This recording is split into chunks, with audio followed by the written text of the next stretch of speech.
understood, on the ride on our rivals. They can't stop us now, but go ahead and try though. All they gonna feel is the pain inside. Ho, foes get land. It's your boy Gangster F Gucci back with another one, baby.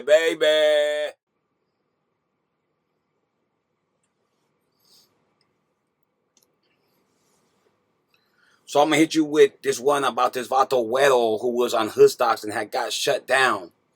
Now, what happened with this whole situation, when he first let me talk about why he got shut down. He had got shut down because he was fucking with a podcaster who has some questionable history, and I guess Guero didn't do no background check or anything like that before he started fucking with certain people, and because of this, Lucky was forced to shut the shit down. It wasn't like people say, "Oh, he should take off on Lucky. Lucky disrespected him," but really, he put Lucky in that situation where Lucky had to shut him down because his platform is his platform, and he can choose or do whatever he feels he needs to do to protect the name of his platform. You know what I'm saying? And one of them was that he didn't like or didn't want to fuck with gente that were fucking with certain type of people. You know what I'm saying? To say the least, right?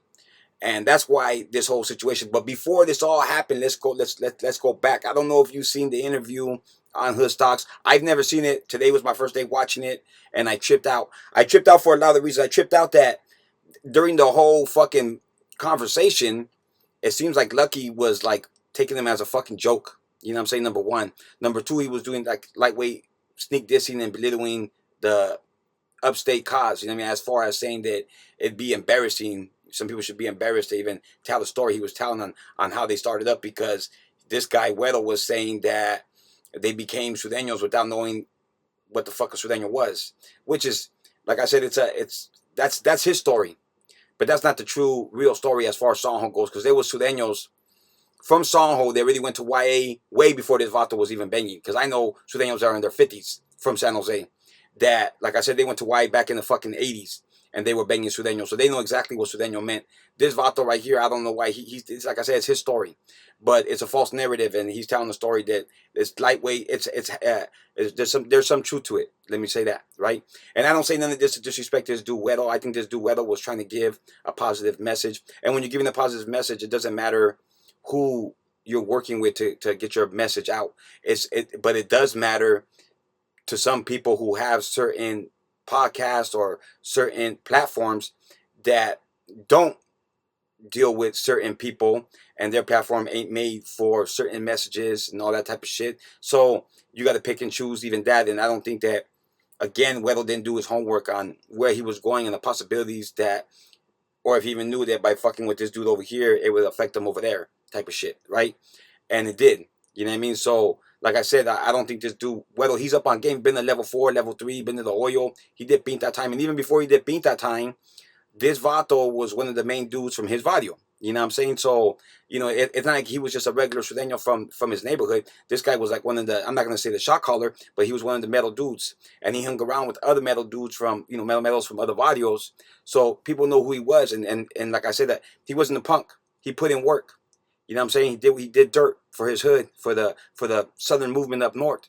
You know what I'm saying? So, like I said, and you can tell by the way he broke certain shit down and the shit he was speaking on and the change that he wanted for his own life, you can tell that he did have maybe not the roughest life, but he did have to deal with a lot of shit in his life, and that's how he ended up in the pinta. And at the same time, a lot of these dudes, they get to a certain point and go around the wrong people, and that leads them in the wrong direction. You know what I'm saying? And then they end up using dope and whatnot. He talks about his meth days and going through it to where he's telling his hyena like, I need the action, I need to go back. And, that's when, like I said, you can change one thing and then, people will stop banging, but then they want to start using drugs. It doesn't even make sense. Like you go from one fucked up thing to another fucked up thing.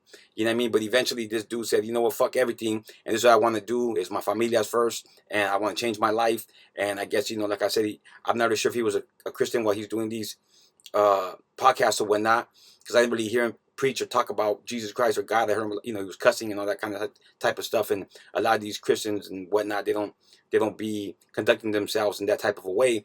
Nevertheless, nobody is perfect and no one has to be perfect. And however anybody wants to preach what they want to preach, they can preach it however the fuck they want. If they want to say 1,000 cuss words, it's all good as long as their message is getting across and they're being an example of what the fuck they're talking about.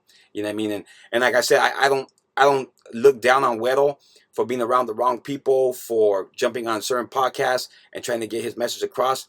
I think, like I said, you got to utilize any platform and all platforms to get your message across. If that's what if your message is a positive message, and all the rest of the shit don't even matter to you, you know what I'm saying? So I understand that part when it comes to Guero, you know what I'm saying? Now, let me talk about Guero's video. Like I said, this video ain't one of the first videos in Soho, money, and VLT, Video Loco 13, or Locote 13, you know what I'm saying? Poco Way was around way before this neighborhood was around, way before Sud Por Vida started up, you know what I'm saying? All that shit. This hood's been around for a long time, way before these dudes.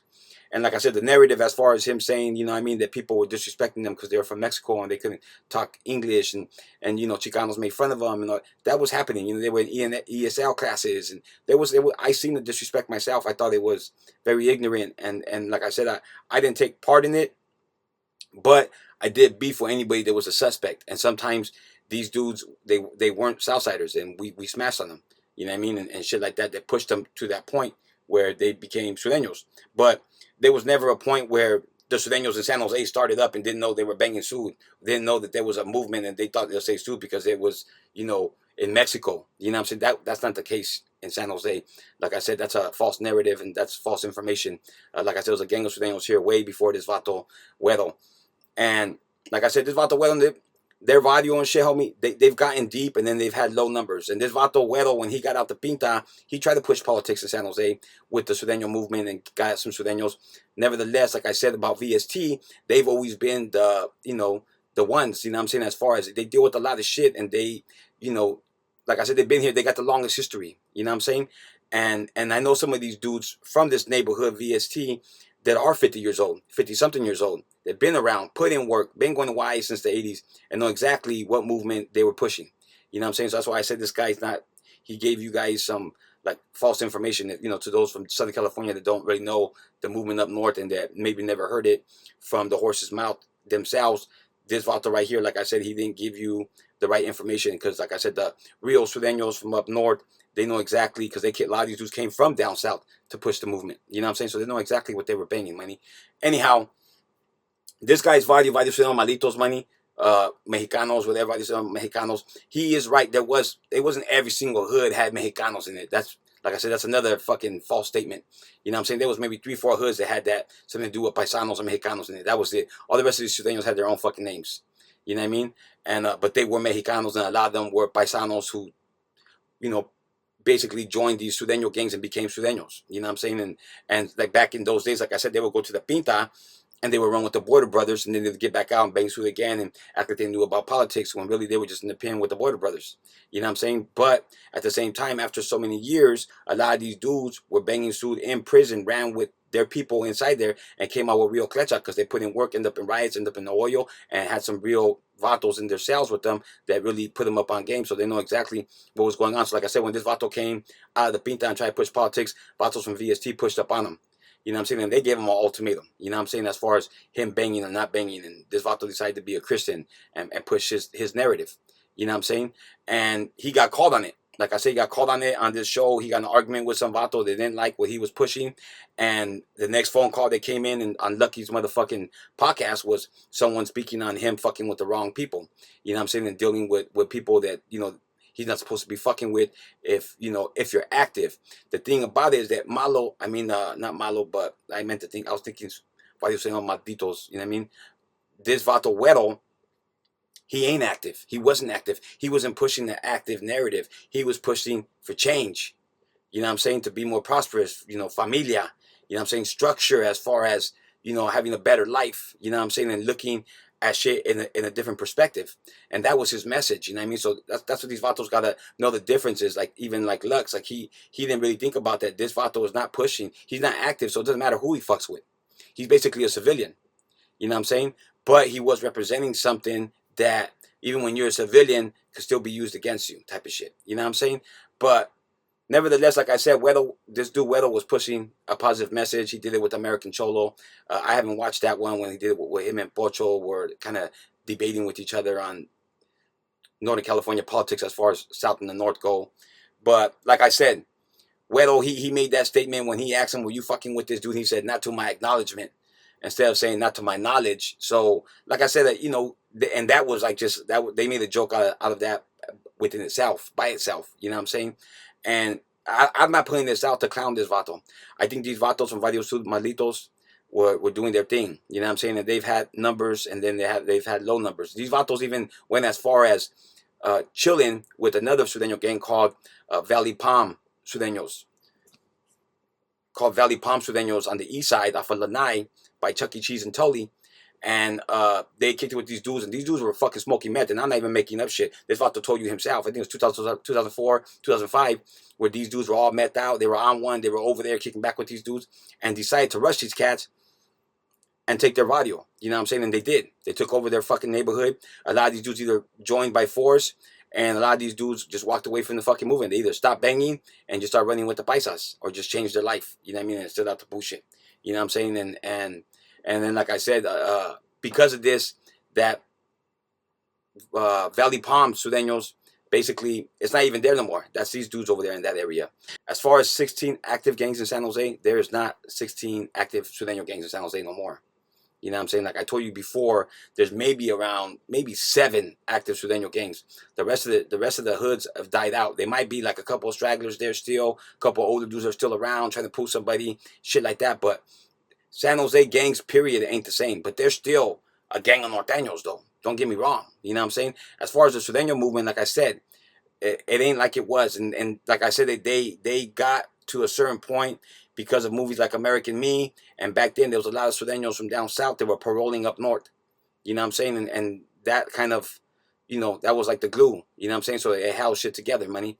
You know what I mean? And a lot of that shit has changed. You know what I mean? So dudes from down south who were either X'd out from their neighborhood, or dudes from down south that were maybe wanted, they were able to come up north back in the days and post up in these Sureno neighborhoods and hide out and kick it with them and bullshit with them. And these dudes had no access to find out who's who. So that helped them a lot back in the days. But now with all the politics, everybody knows who's who and who's over there. Names get around, people check names, all that kind of shit. So now it's not as easy as it was to go to one of these Southside neighborhoods if you were X'd out from down south and kick back. Because like I said, they'll find out and then you get X'd out up north. You know what I'm saying? So it's just, like I said, it's a crazy game, money. And like I said, as far as Guero goes, like I said, I heard the whole thing. And I think he got a lot of catch. I think he's a smart individual. And I think he could do a lot of things for himself and for others. You know what I'm saying? And it's fucked up that he shut down his podcast. I don't think this was something that he had to shut down for.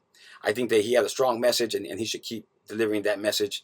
You know what I'm saying? And more power to him. Like I said, I don't do this. I don't do these videos to put people down, to belittle people. I'm just, like I said, there was just some things that I didn't agree with what he said. And some of it just completely ain't true. You know what I'm saying? And like I said, the Southsiders knew exactly what they were getting into. They know what they were banging. Maybe not his hood. And like he said, he's probably just speaking for his own neighborhood. But he can't speak for all the Sureños in San Jose. You know what I'm saying? It's just simple as that. You know what I mean? And but that said, you know what I'm saying? I said mines. And no disrespect to this Vato Guero. I think that, you know, I salute you. And I think that you should keep on moving forward with your message, my boy. I said mines and I'm out. Hating song, ho, misunderstood on the right and our rivals. They can't stop us now, but go ahead and try though. All they gonna feel is the pain inside, ho.